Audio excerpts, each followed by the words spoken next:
নমস্কার বন্ধুরা, আজকের নতুন এক রেসিপি নিয়ে আমি আবারও হাজির হয়েছি। আজকের রেসিপি সর্ষে পোস্ত দিয়ে ছাঁচি কুমড়ো। তো সর্ষে পোস্ত দিয়ে ছাঁচি কুমড়ো আমি কি করে করলাম সেটার জন্য ফুল ভিডিওটা দেখতে হবে। ছাঁচি কুমড়োটা করার জন্য গরম জল বসিয়ে দিয়েছি। জলটা গরম হয়ে গেলে ওর মধ্যে দিয়ে দিচ্ছি পরিমাণ মতন নুন ও পরিমাণ মতন হলুদ।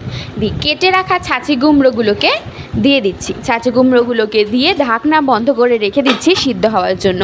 ছাঁচি কুমড়োগুলো সিদ্ধ হয়ে গেলে তেলের মধ্যে একে একে সিদ্ধ হওয়া ছাঁচি কুমড়োগুলোকে দিয়ে ভেজে বাটিতে তুলে নিয়েছি। ওই একই তেলে ফোড়নে দিয়ে দিচ্ছি কালো জিরে, শুকনো লঙ্কা আর দিয়ে দিচ্ছি সর্ষে, পোস্ত, কাঁচা লঙ্কা বাটা দিয়ে একটু নেড়ে চেড়ে নিচ্ছি। দিয়ে ওর মধ্যে আমি দিয়ে দিচ্ছি পরিমাণ মতন নুন ও দিয়ে দিচ্ছি পরিমাণ মতন হলুদ দিয়ে মশলাটাকে খুব ভালো করে কষিয়ে নিচ্ছি।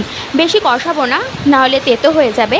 তো মশলাটা খুব ভালো করে কষানো হয়ে গেলে ওর মধ্যে ভেজে রাখা ছাঁচি কুমড়োগুলোকে দিয়ে একটু নেড়ে চেড়ে নিয়ে ঢাকনা বন্ধ করে কিছুক্ষণ রেখে দিচ্ছি।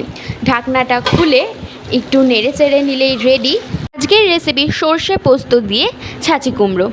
এটা কিন্তু বাড়িতে করবেন, খুবই ভালো লাগবে। তো আমাদের আজকের রেসিপিটা কেমন লাগলো কমেন্ট করে জানাবেন। ভিডিওটা ভালো লাগলে লাইক করবেন, শেয়ার করবেন ও আমাদের চ্যানেলে নতুন হয়ে থাকলে সাবস্ক্রাইব করবেন। ধন্যবাদ।